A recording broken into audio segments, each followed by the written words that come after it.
Gusto ko pong malaman uli, Madam Secretary, yung installed capacity natin.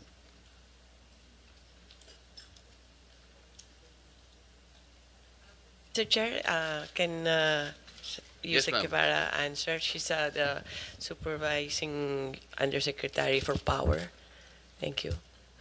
Mr. Chair, 30,000 megawatts po yung ating installed. Yung dependable po, okay po. Megawatts. And then Yung we're ating saying dependable is 27,000 megawatts. yung consumption po natin. Ang peak po natin is about 19,000 megawatts po. 19. Apo.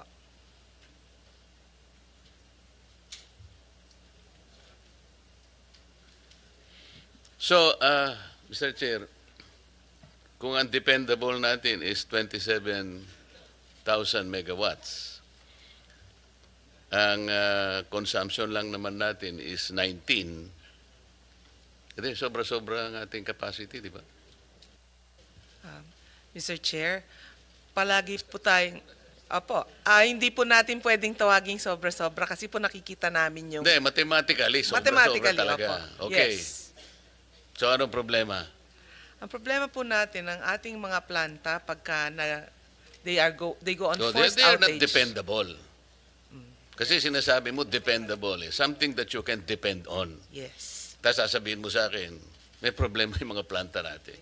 So, hindi sila dependable. Ano talaga yung dependable?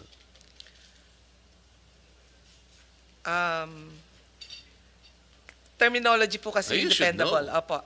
Pero kunyari po sa ating, the way that we look at it, Hindi, wag kunyari. if you look at the outage Real rates, tayo eh. Oo. opo, yung pong ating 19 gigawatts na need, nasusupplyan po yan ng ating mga supply, Hindi, ng mga teka muna. generators. Nasaan yung hindi dependable? Yun kasi yun ang problema eh. So we should at least produce 19 gigawatts, di ba? Kasi yun ang demand eh. Yes.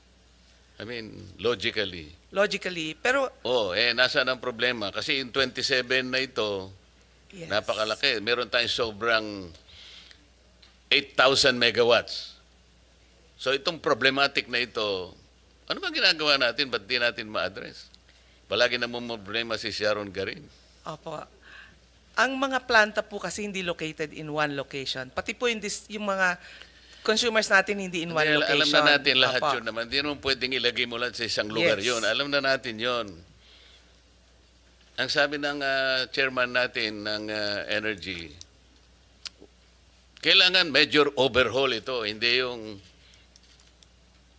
usap na lang tayo ng usap. Tayo rin nagkikita-kita every year. Pero hindi natin nahihit yung problema eh. So essentially, meron tayong 8,000 megawatts na sobra. They appear to be sobra talaga. Ganda sana ang advantage natin. Pero bakit hindi, yun ang striking natin. Anong problema nung dependable sana eh. If we do something about it, baka maging dependable. Let's say half of it, hindi na yung 27. hindi na yung 8,000, maski na yung 4,000 na lang. May sobra ka pa rin. What do we do? Mr. Chair, tama po kayo, Mr. Chair. Yung 8,000 na dependable, ang iba dyan hindi talaga dependable kasi nasisira palagi yung iba. Hindi Now, talaga dependable. hindi Because dependable. hanggang ngayon, we are struggling. Yes. Lahat po ng presentations na narinig ko this morning, they're about our struggle. Yes, sir. Our continuing struggle to ensure quality, reliable. Affordable. Hindi, wala mo rin affordable. Wala muna. Mamaya na tayo ron. Ang sinasabi ng batas, quality, reliable, meron pang isang word eh.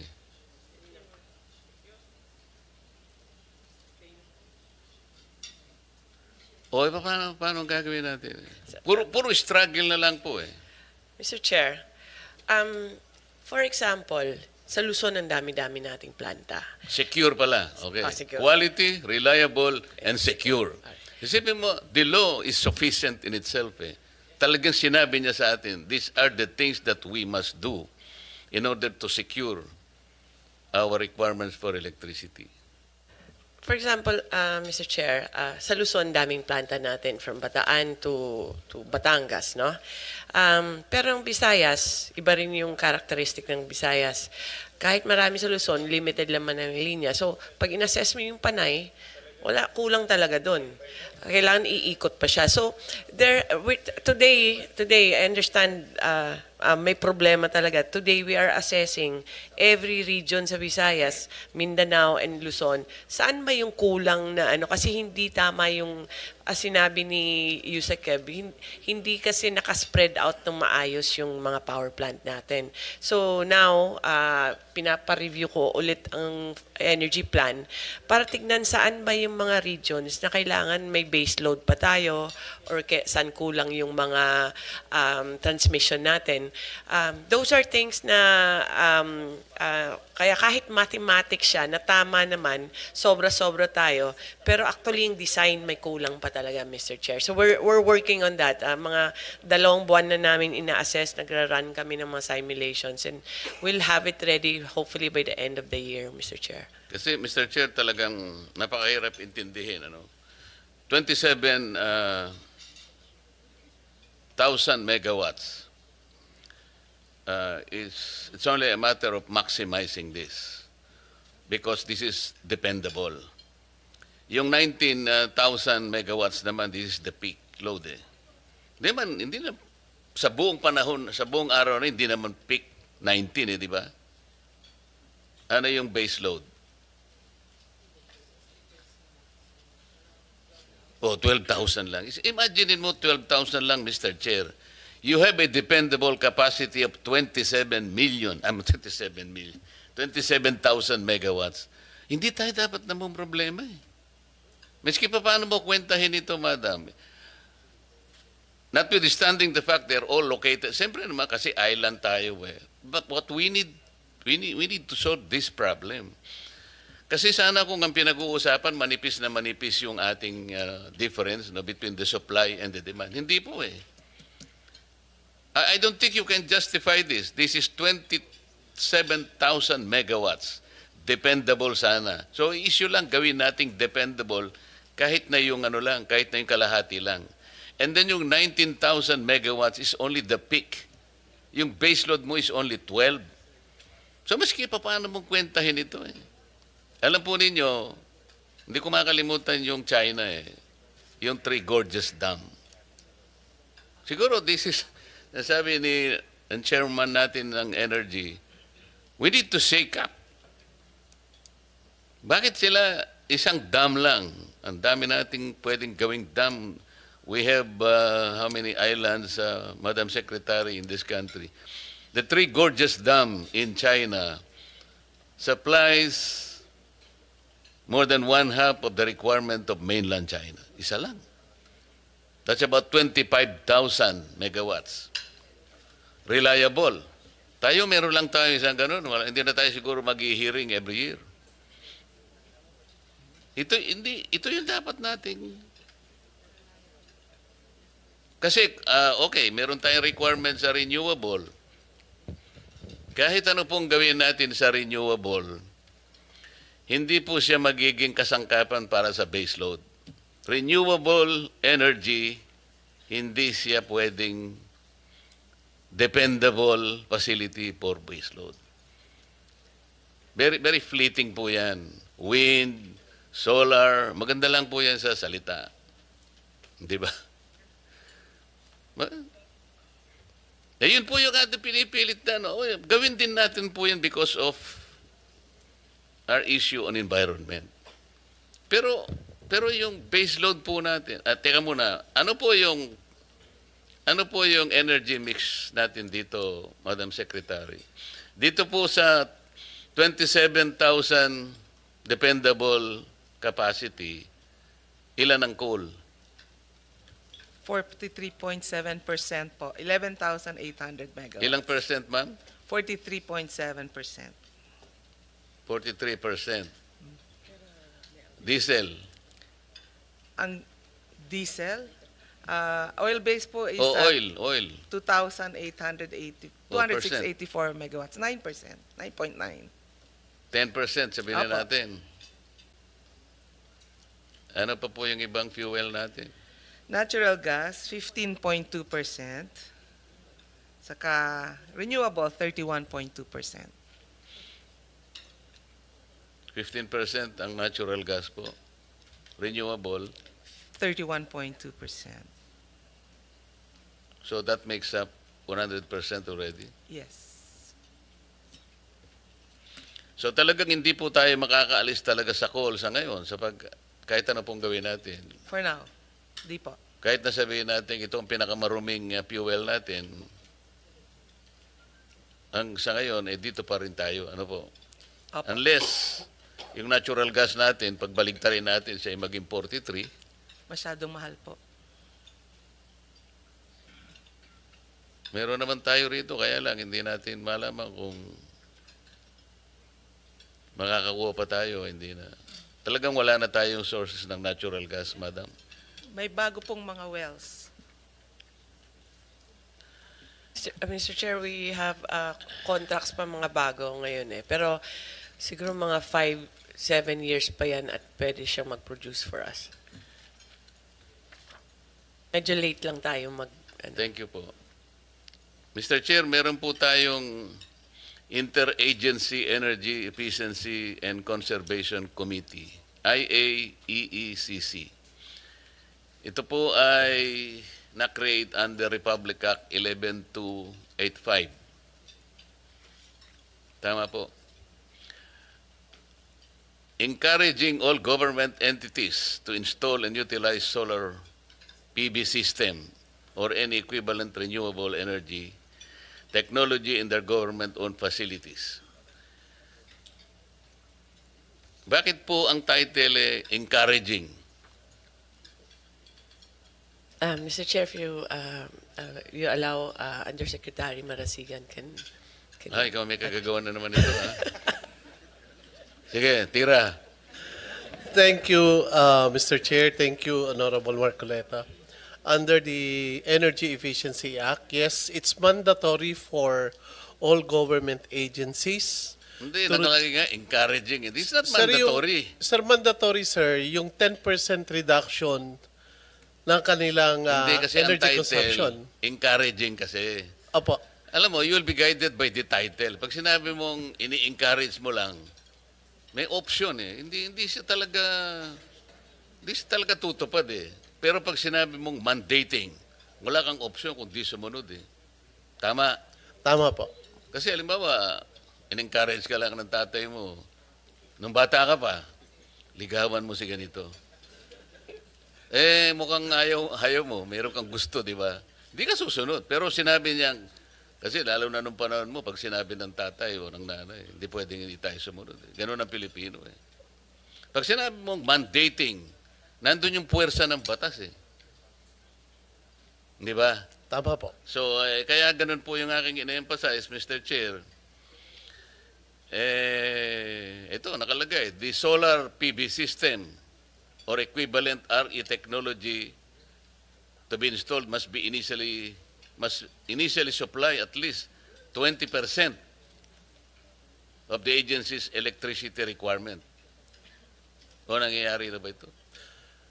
Yes, Mr. Chair. Hindi, Honorable. nangyayari na ito. Meron na pong nag-i-install. O malayo yung sagot mo, pare. Sinasabi ko na nga sa iyo huwag yung encourage Pag minandate mo, lahat sila, this is addressed to all agencies Para sasagot mo, meron na po. Kaya hindi tayo nagkakaroon ng 20% ito At least. Ngayon, kung magawa niya 25, 30, di lalong maganda. So itatanong ko nga kasi it has been more than 2 years, sir. Puro tayo resolution. So ilang ahensya na ang napakabit ng solar panel o katumbas na renewable?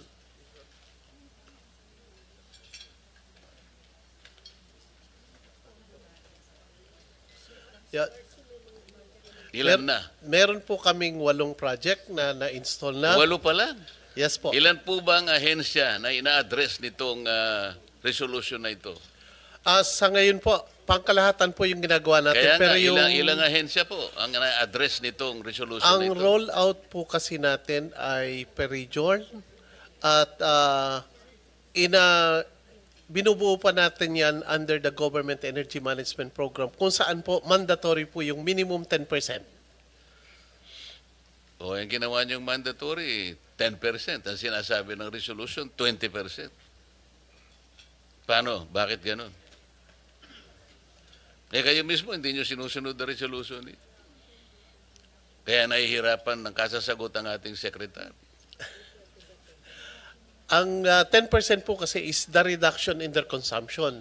So isang tool po yung pagtatayo ng mga renewable energy like solar rooftop installation para matulungan sila sa reduction. Pero hindi naman po ibig sabihin nun is hindi na sila mag-a-apply pati. So ilan po yung tinarget natin, more or less, agencies? Sa ngayon po talaga nasa rollout pa lang po kami at including the local governments naman po ang kasama na namin. Kaya nga, bigyan mo ballpark, ilan po ang agencies na tinatarget nitong resolution na ito? Mr. Chair, dapat yan lahat, no? Kaya nga, Pero, mga ilan? Minimal pa lang ang nagawa. Kasi ang process yan, mag-audit kami, magmumowa, may audit sila, titignan namin yung mga pumbilya, tapos i-advise namin kung anong solar ilalagay. No? So, right now, we have agreements with DOH. I think ongoing And some yung CHED, LGUs. TESDA,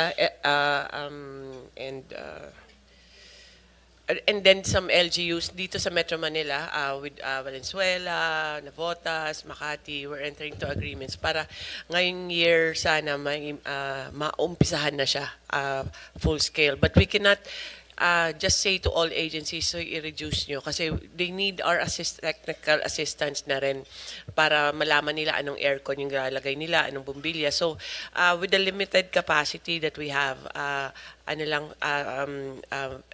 it's small compared to the whole whole of government. Yeah, alam ko Mr. po Chair. yun, Madam Secretary. Kaya ko lang tinatanong if it is addressed to all agencies para lang malaman natin gaano tayo kabilis, gaano tayo ka-slow. Let's say X number of agencies. Ngayon, ang sabi mo after 2 years, ilan yun? 6 o 8 pa lang nakapag-comply. So you have, let's say, 1,000 agencies as the targeted universe. After 2 years, ay 6 lang ang nakakomply. So you have baka 28 years ang abutin natin bago natin ma-cover. Kasi sinasabi ko, ganun tayo kabagal. Kaya hindi rin natin mafi-feel pagka ganun eh. Sayang naman yung initiative kung hindi naman pala magagawa ng ganun kabilis. So nasasayangan lang yung effort natin. Kaya ako po tinatanong, if this is the way to not only to economize but they produce their own electricity to help each other, sana nakikita natin ang sustainability, yung manageable sana. Hindi ganito po na ang nakikita natin, nakaka-discourage, imbes na nakaka-encourage po eh. Yung waste to energy, Madam Secretary, hindi naman po bago ito eh. Meron na tayong 9513, yung Renewable Energy Act of 2008. Ito may mandate na rito, Yusek Marasigan, hindi ba? Opo. Pero ang sabi ninyo, sa ngayon, 13 WTE projects pa lang. Tama ba ito? Mr. Chair, 13 nga kasi hindi viable yung ibang Kaya nga, negosyo 13, nila. ano? Although your department greenlit the same as of 2022. So that was 3 years ago. Pero out of the 13, 6 lang ang operational. Yusek Marasigan. Kasalanan mo na naman ito. Bakit ba napaka gusto mo yung number na 6? Tingnan mo kanina, yung PB system, 6 lang ang ano. Ngayon, ito na naman, WT, 6 na naman ang nagko-comply. Mabuti pa ang NEA, alam mo, wala akong may tatanong sa kanila eh. Kasi ang NEA naman kasi, sa kaibahan ng iba, ito, huwag kayong magagalit. Si Mr. Almeda, kahit na busy-busy yan, kung minsan ite-text ka niya, Sir, kumusta ka? Meron ka bang mga issue na ganito, ganyan. Yung parang pinapaalalahanan ka eh. Pero si Yusek Marasigan, kahit minsan hindi ako tinext niya. Para nalalaman sana na nagkakausap man lang tayo. Akala mo ba napakalit ng problema ng bansa natin sa electricity? Eh lalo naman ang ERC. Mamaya po babalikan ko kayo.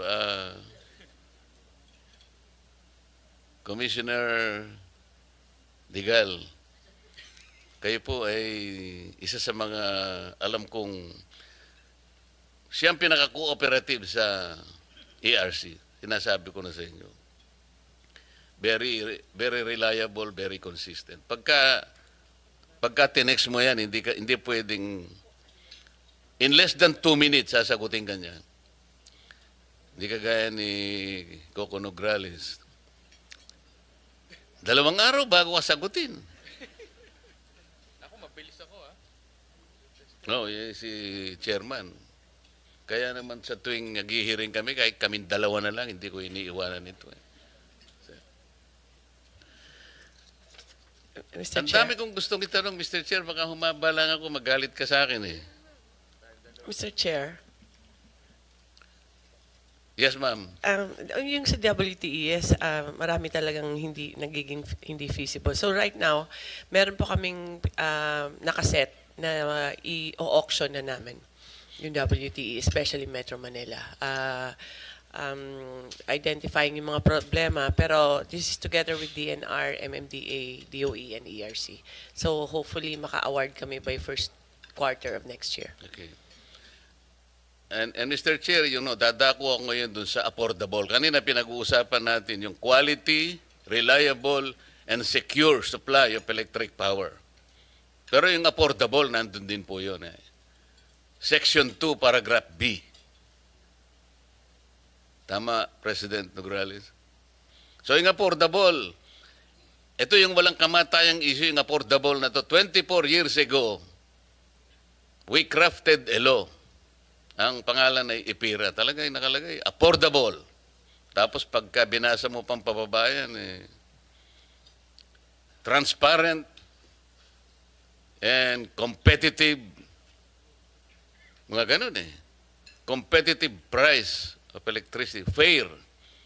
Under a regime of free competition. In order to make our products globally competitive, nakalagay. Pero talaga pong hindi natin very, very elusive yung affordable. Kasi unang-una, tingnan po ninyo yung lifeline rate program natin, which is stipulated under Section 23 of EPIRA. Merong kasing ladderized yan Pero in case of Meralco, alam po ninyo yung 100% na free lang, 20 kilowatt hours. Kawawang kawawa. Para malibre ka ng 100%, kailangan ang ginagamit mong kuryente hanggang 20 kilowatt hours ka. Parang nagsindi ka lang ng 3 bumbilya maghapon, tapos tigilan mo na yan. Bakit po ganon, Madam ERC? Sa Meralco, ang consumption bracket discount niya po ay, let's say, 0 to 20 kilowatt hours, 100%.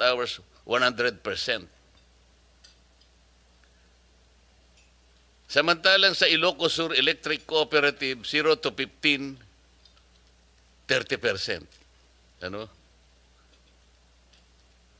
Sa Tarlac Electric Cooperative, 20%, 20 kilowatt hours, 100%.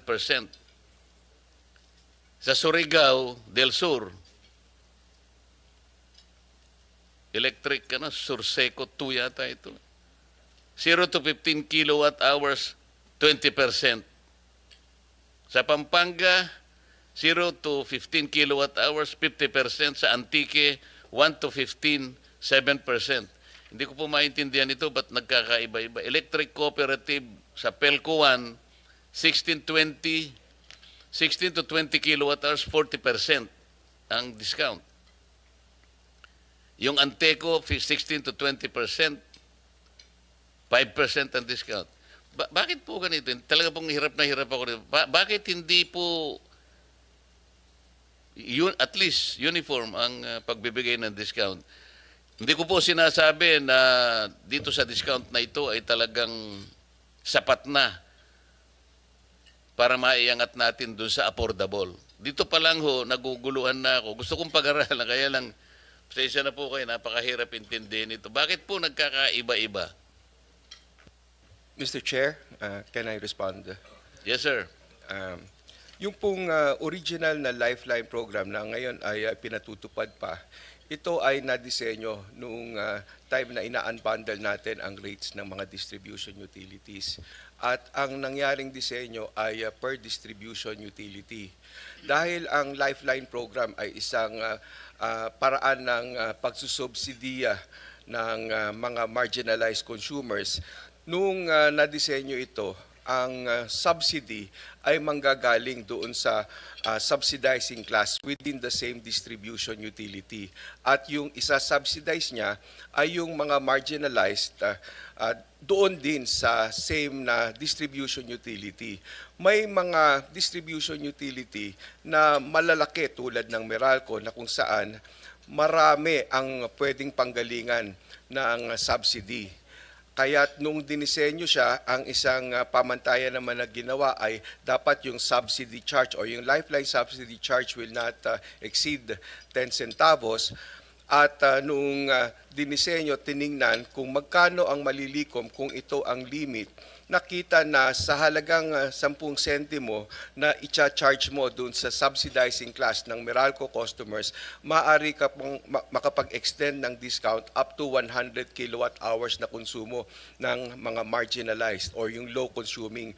Pero dun sa iba tulad ng electric cooperatives na maliliit lang, predominantly maliliit lang din ang konsumo at yung subsidizing class ay maliit lang din, para ka makapag-extend doon sa marginalized customers na hindi naman mag-exceed sa 10 centavos yung Lifeline subsidy charge, kinailangan ibaba mo yung threshold. Kaya meron doon na ang kanilang diskwento ay kung meron lang silang konsumo na hindi lalampas ng 20 kilowatt hours. Naintindihan ko po yun, Mr. Chair. Ang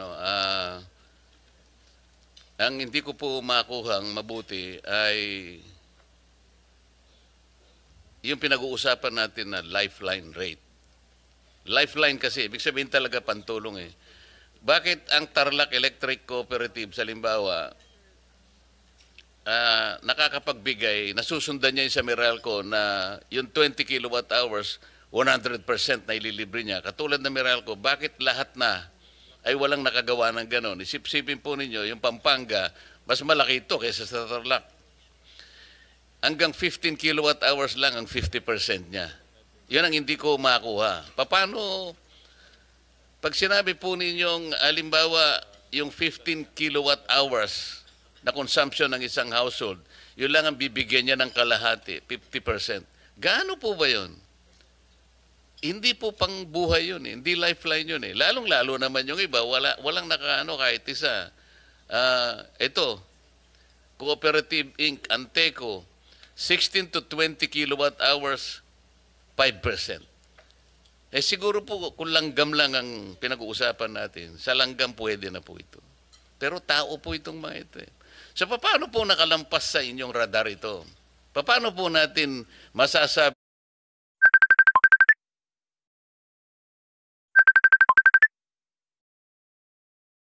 na lifeline rate? Yun nga po, yun yung original na design ng Lifeline program na nakabase doon sa individual distribution Yun po utilities. yung original design. Ngayon nga po, mayroon na tayong ipapalit na kung saan ang diskwento ay ibibigay across the country regardless of the distribution utility at ang lifeline subsidy charge ay pare-pareho din na i-impose. Ganito na lang. Yung proposal ko po, meron akong bill eh. Para po maging ganap na maramdaman ng bawat household, lalo na po yung mahirap. Ito po kasing lifeline rate was intended for our poor people. Yung talagang walang-wala ito eh. Ngayon, ito pong ladderized na ito na hindi pare-pareho talaga. Naintindihan ko naman sapagkat hindi naman pare-pareho po yung pinanggagalingan ng mga electric cooperatives, halimbawa, o lahat ng distribution utilities.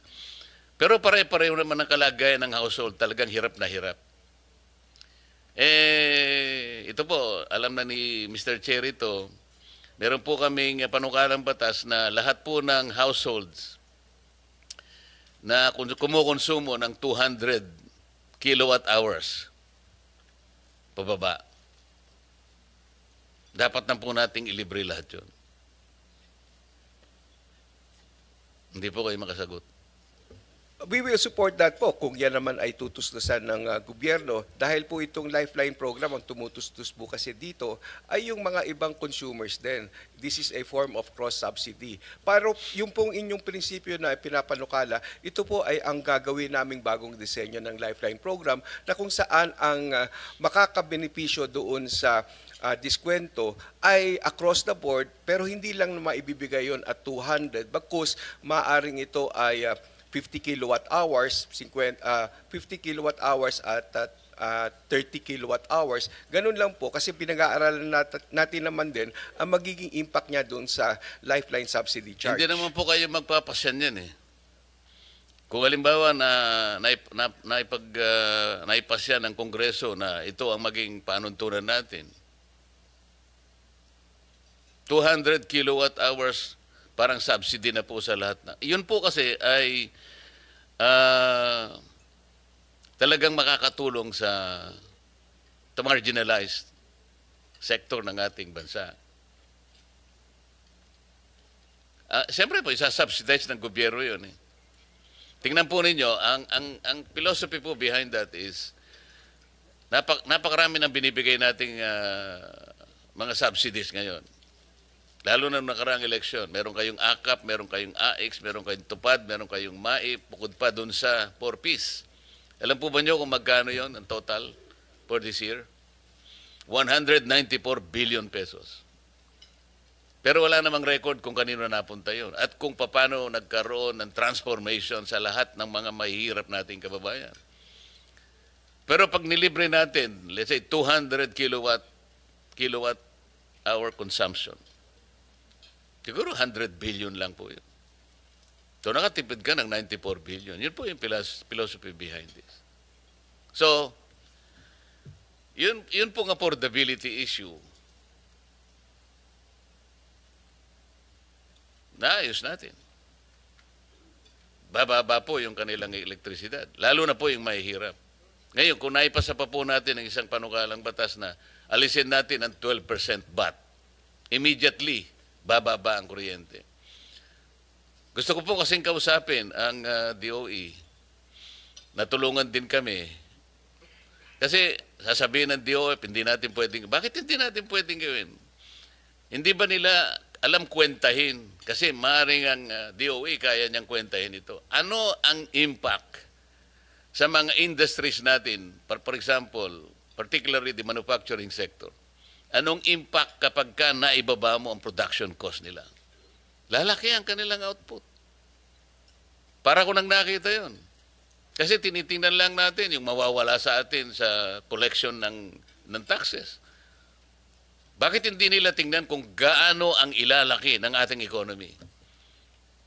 Siguro kapag binaba natin, inalis natin ang VAT, yung kapalit naman nun is probably triple the economy.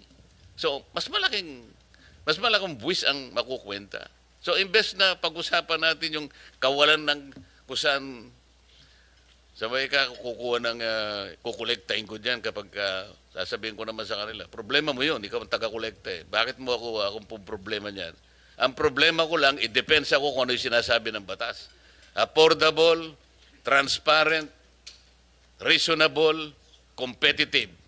Sinasabi ng IPIRA eh.